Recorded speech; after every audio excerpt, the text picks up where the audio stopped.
1913లోనే under the British రూల్లోనే ఈ work board ప్రతిపాదన వచ్చింది. తర్వాత 1923లో ముసల్మాన్ వర్క్ బోర్డుగా పేరు పొందింది. 1953 మళ్ళీ 1964 మినిస్ట్రీ ఆఫ్ మైనారిటీస్ కింద ఒక సలహాదారులుగా ఉంది ఈ వర్క్ బోర్డు. అదే సంవత్సరం భారతదేశ ప్రభుత్వం వర్క్ బోర్డుని రద్దు చేసింది.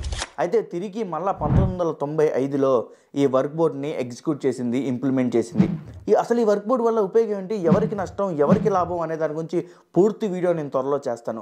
బట్ ఇక్కడ నేను 2 సెక్షన్స్ గురించి చెప్దాం అనుకుంటున్నా. ఒకటి సెక్షన్ సి, సెక్షన్ 40.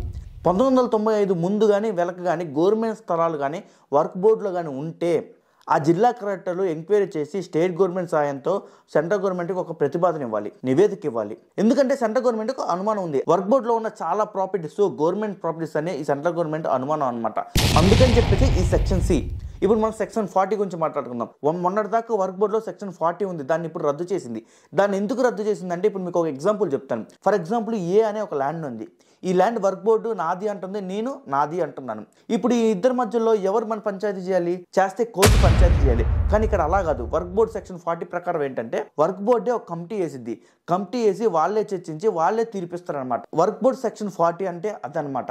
ఇప్పుడు ఆ సెక్షన్ ని సెంట్రల్ గవర్నమెంట్ తీసేసి ఇప్పుడు ఫ్రీడంగా కోర్టుకి వెళ్ళొచ్చు. ఇప్పుడు ఈ స్థలం నాది అని నేను, వర్క్ బోర్డు నాది అని వర్క్ బోర్డు అయితే కోర్టుకి వెళ్ళి పంచాయతీ చేసుకోవాలని చెప్తుంది అనమాట డైరెక్ట్గా. నేను అర్థమయ్యే భాషలో చెప్తున్నాను మీ అందరికీ.